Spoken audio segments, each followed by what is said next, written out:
الحمد لله رب العالمين والصلاة والسلام على سيد الأنبياء والمرسلين وعلى آله وأصحابه أجمعين إلى يوم الدين. أما بعد فأعوذ بالله من الشيطان الرجيم.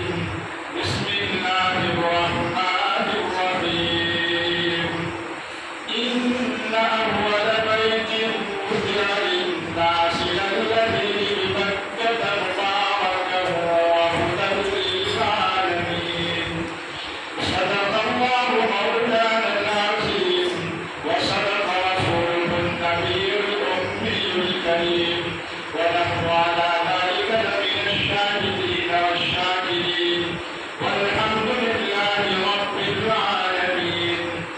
يا رب صل وسلم دائما أبدا على حبيبك خير الخلق كلهم.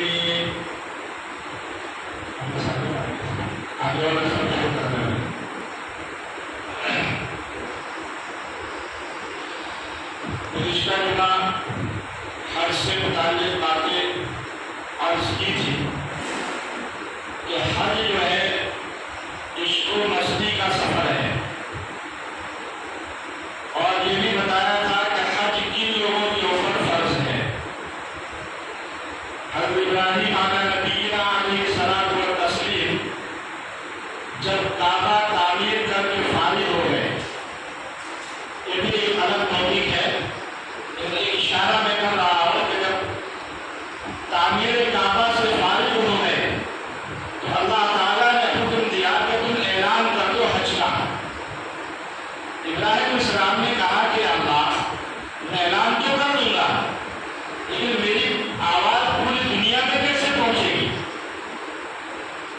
میرے پاس اتنی طاقت تو نہیں ہے کہ پوری دنیا میں اپنی آواز کو پہنچا دوں. اللہ تبارک و تعالیٰ نے فرمایا کہ تمہارا کام ہے آواز دینا اور پہنچانا میرا کام ہے.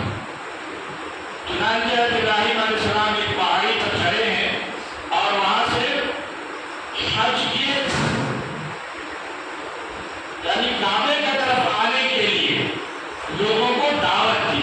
اعلان کیا کہ اے لوگوں، تم اس گھر کے لیے اور گھر کے طواف کے لیے، اس گھر کو آباد کرنے کے لیے تم دنیا کے کونے کونے سے آ جاؤ. تو اللہ تبارک و تعالیٰ نے ان کی اس آواز کو پوری دنیا میں پہنچا دیا. اس وقت جن جن لوگوں نے یہ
تو میت کو لوگ گھر سے لے کر جاتے ہیں، کچھ لوگ جنازے پڑھ کر وہاں سے واپس ہو جاتے ہیں، اور کچھ لوگ دفن تک وہاں رہتے ہیں اور دفن کرنے کے بعد پھر آتے ہیں۔ ایک سبق ہمیں یہ ملتا ہے۔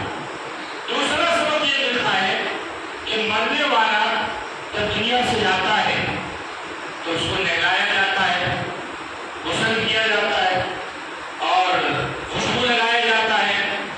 اسی طریقے سے حاجی جب حج کرنے جاتا ہے تو احرام باندھنے سے پہلے اس کے لیے غسل سنت ہے، اسے بھی غسل کرنا ہوتا ہے، خوشبو لگانی ہوتی ہے، کیونکہ احرام کے بعد خوشبو نہیں لگا سکتا ہے، احرام سے پہلے یہ سب کام کرنا ہے۔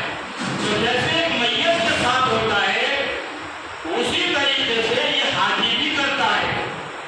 تو یہاں سے ہمیں یہ سبق ملتا ہے کہ آج تو زندگی میں اپنے ہاتھ سے سب کچھ کر رہا ہے، لیکن مرنے کے بعد تو نہیں کر سکے گا، کوئی اور تیرے ساتھ کرے گا۔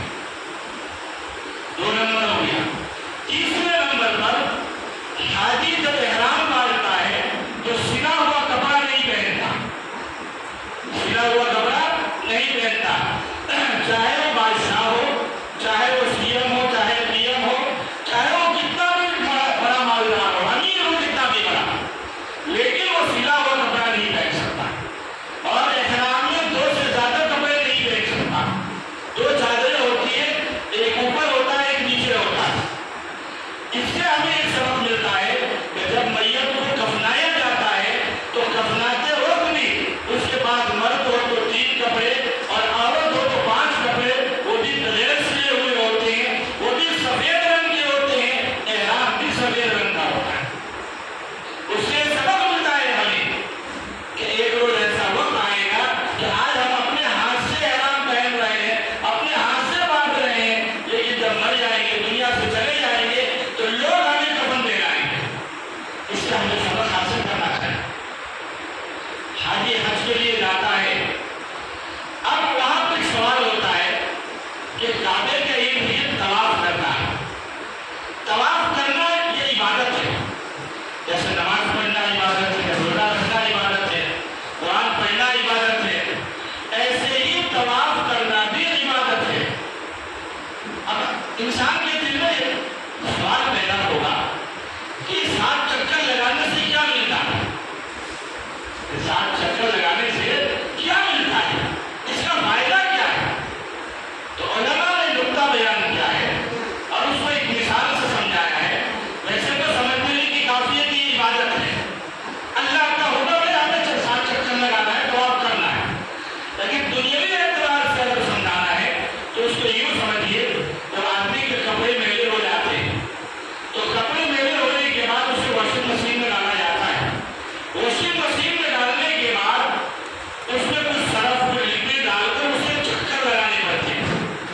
جب کچھ چکر لگاتے ہیں، چکر لگانے کے بعد پھر جب نکالا جاتا ہے تو وہ کپڑا صاف ہو جاتا ہے، ہو جاتا ہے بھائی۔ اسی طریقے سے ہم اپنے علاقے سے، اپنے وطن سے غلط آلود ہو کر آئے ہیں، ہم میلے کچیلے آئے ہیں، تو اللہ نے کہا کہ تمہارا دل بھی میلا ہے، تمہارے ذہن بھی میلے ہیں، تمہارا اندرونی حصہ سب میلا ہے، تم میرے گھر کے 7 چکر لگا لو، اور لبیک اللہم لبیک، جو لکوڈ ہم ڈالتے ہیں کپڑے میں، جو پاؤڈر ڈالتے ہیں کپڑے اس کی جگہ پر یہ تم پڑھو لبیک اللہم لبیک لا شریک لک لبیک ان الحمد والنعمت لک لا شریک لک لبیک، یہ پڑھو گے تو 7 چکر سے تمہارے اندر کے سارے غیر دھل جائیں گے، اور جیسے کپڑا صاف ہو جاتا ہے تم بھی صاف ہو جاؤ۔ یہ اصل مقصد ہے 7 چکر لگانے کا۔ لیکن جب انسان حج کے لیے جاتا ہے، اس کے دل میں یہ اگر صفات پیدا نہیں ہوئی تو ایسا سمجھو کہ وہ گیا اور گھوم پھر کر آ گیا۔ اس کے دل میں ایک عظمت پیدا ہونا چاہیے، جیسے ہی نگاہ پڑے کعبے کی طرف اس کی دل کی دنیا بدل جانی چاہیے۔ پچھلے جمعہ کو میں نے عرض کیا تھا کہ وہ 2 میاں بیوی تھے، صرف کعبے کو دیکھ کر ایمان قبول کر لیے تھے، کوئی دعوت نہیں دیا تھا۔ تو میرے عزیزوں اور یہ بھی عرض کیا تھا کہ حج کا تعلق پیسے سے نہیں ہے، یہ محبت سے ہے، اور یہ ہے کہ جس کے پاس پیسہ ہے